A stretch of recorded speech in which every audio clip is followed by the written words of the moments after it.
Hello, good morning student. बेटा, previous lecture के अंदर हमने स्टडी की थी कूलॉम्स लाइन वेक्टर फॉर्म। आज हम बात करेंगे इलेक्ट्रोस्टैटिक्स फोर्स और ग्रेविटेशनल फोर्स में सिमिलैरिटी और डिसिमिलैरिटी की। बेटा, आपको पता है जो इलेक्ट्रोस्टैटिक्स फोर्स है वो एक्ट होता है बेटा बिटवीन 2 पॉइंट चार्ज। जो ग्रेविटेशनल फोर्स है बेटा वो एक्ट होता है मासेज ऑफ बिटवीन 2 बॉडीज। जो आप पढ़ने जा रहे हो आज सिमिलैरिटी बिटवीन इलेक्ट्रोस्टैटिक्स फोर्स और ग्रेविटेशनल फोर्स, जो हम स्टार्टिंग कर रहे हैं। फर्स्ट देखो बेटा, both forces gravitational force and electrostatics force obey inverse square law. दोनों फोर्स इनवर्स स्केयर लॉ को क्या करते हैं? ओबे करते हैं। आपने देखा बेटा इलेक्ट्रोस्टैटिक्स फोर्स के अंदर जो पॉइंट चार्जेस के बीच की सेपरेशन थी, फोर्स उस सेपरेशन के क्या था? इनवर्सली प्रोपोर्शनल था उस सेपरेशन के स्केयर के। और जो मासेज के बीच की सेपरेशन है उसमें भी फोर्स क्या है? इनवर्सली प्रोपोर्शनल उस सेपरेशन के स्केयर के। नेक्स्ट देखो बेटा, act along line joining centre. Both force act करते बेटा जो लाइन उनके सेंटर को ज्वाइन कर रही है। पॉइंट चार्जेस के केस में देखा हमने, जो लाइन चार्जेस के सेंटर को ज्वाइन कर रही है उसी लाइन के ऊपर फोर्स एक्ट था। इसी तरीके से ग्रेविटेशनल फोर्स में भी जो लाइन दोनों बॉडी के मासेज के सेंटर को ज्वाइन कर रही है उसके ऊपर ही फोर्स एक्ट होता है। जो आपका थर्ड है बेटा ओबे न्यूटन थर्ड लॉ। दोनों फोर्सेज न्यूटन के थर्ड लॉ को ओबे करते हैं। एक बार दोबारा देखो बेटा, both forces obey inverse square law. दोनों फोर्स इनवर्स स्केयर लॉ को ओबे करते हैं। Act along line joining centre. दोनों फोर्स उस लाइन के ऊपर एक्ट करते हैं जो दोनों केस में सेंटर को ज्वाइन करती है, चार्जेस के केस में भी और मासेज के केस में भी। और दोनों फोर्स न्यूटन के थर्ड लॉ को ओबे करते हैं। अब कुछ मेन डिफरेंसेस पढ़ते हैं बेटा इनके।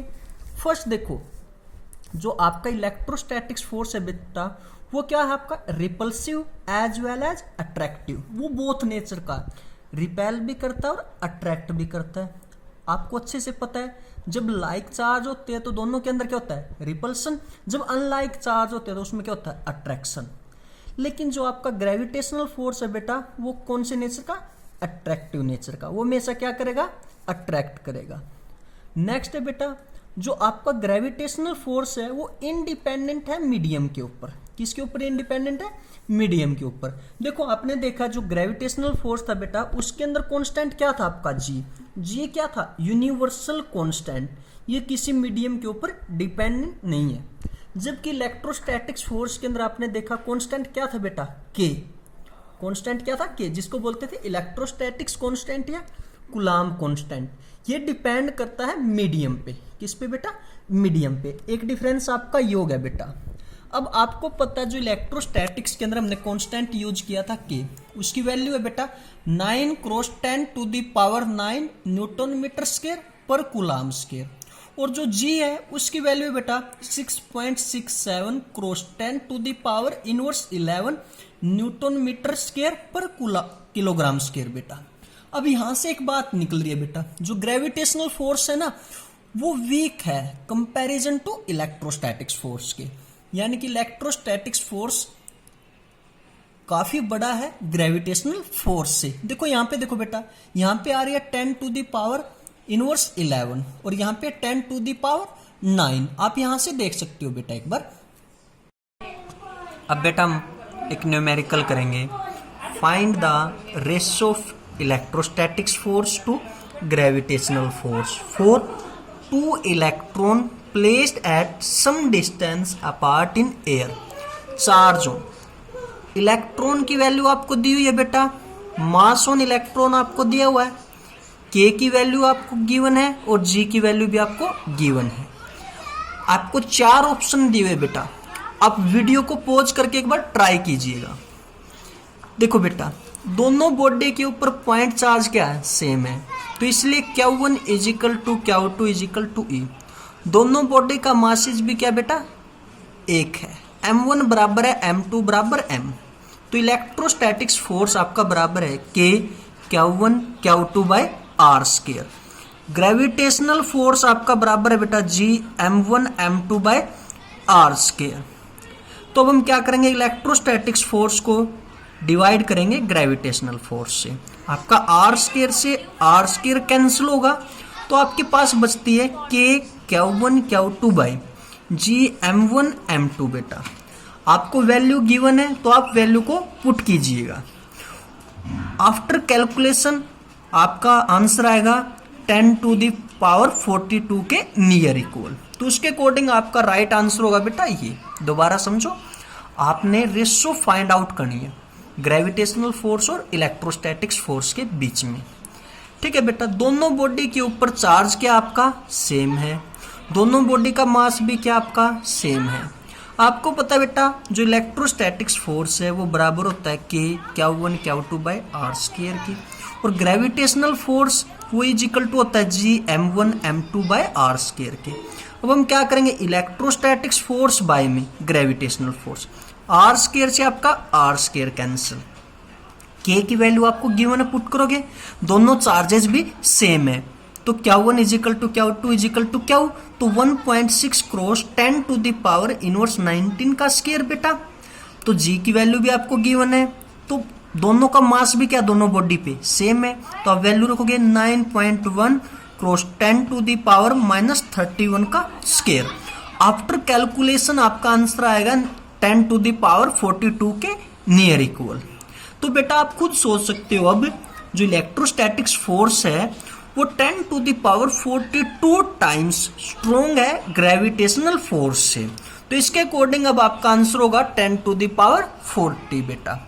आगे मैंने बेटा comparison between electrostatics and gravitational force detail में दिया हुआ है, इसके 9 पॉइंट मैंने लिखे हुए बेटा।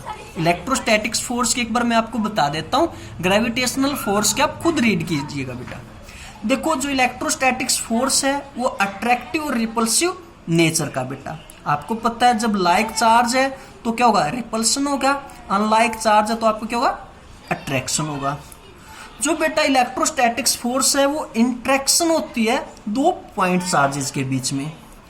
इलेक्ट्रोस्टैटिक्स फोर्स क्या बेटा आपका वेरी लार्ज है as compare to gravitational force. अभी हमने न्यूमेरिकल के अंदर निकाला है, इलेक्ट्रोस्टैटिक्स फोर्स 10⁻42 टाइम्स स्ट्रोंग है ग्रेविटेशनल फोर्स से बेटा।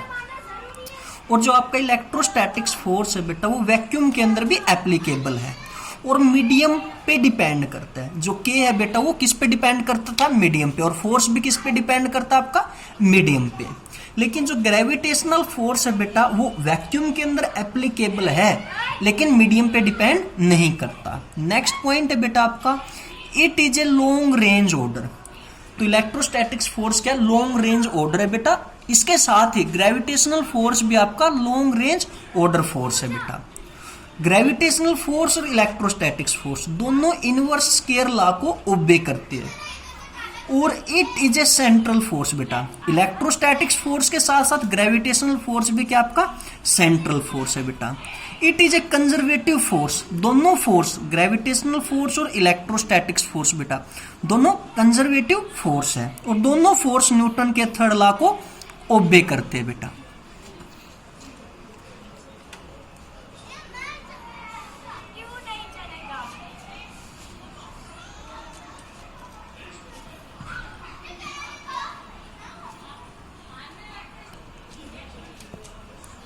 ग्रेविटेशनल के भी पॉइंट बेटा आपको दिए हुए हैं, आप देख सकते हो। ग्रेविटेशनल फोर्स क्या बेटा आपका ऑलवेज अट्रैक्टिव फोर्स है। ये हमेशा क्या करेगा बेटा, दो मासेज के बीच में हमेशा क्या होगी, अट्रैक्शन होगी बेटा। और ये अट्रैक्शन किस किस के बीच में होगी, दो मासेज के बीच में होगी। जो ग्रेविटेशनल फोर्स है बेटा वो वीकेस्ट फोर्स है नेचर के अंदर, ये ऑलरेडी में पता भी चल चुका बेटा। और जो ग्रेविटेशनल फोर्स है वो एप्लीकेबल है वैक्यूम में लेकिन मीडियम पे डिपेंड नहीं है बेटा। जो आपका ग्रेविटेशनल फोर्स है वो मीडियम पे डिपेंड नहीं करता। और ग्रेविटेशनल फोर्स भी क्या बेटा लॉन्ग रेंज फोर्स है और ग्रेविटेशनल फोर्स भी इनवर्स स्क्वायर लॉ को क्या करता है, ओबे करता है बेटा। और ये भी क्या एक सेंट्रल फोर्स है, कंजर्वेटिव नेचर का फोर्स है और न्यूटन के थर्ड लॉ को भी ओबे करता है बेटा।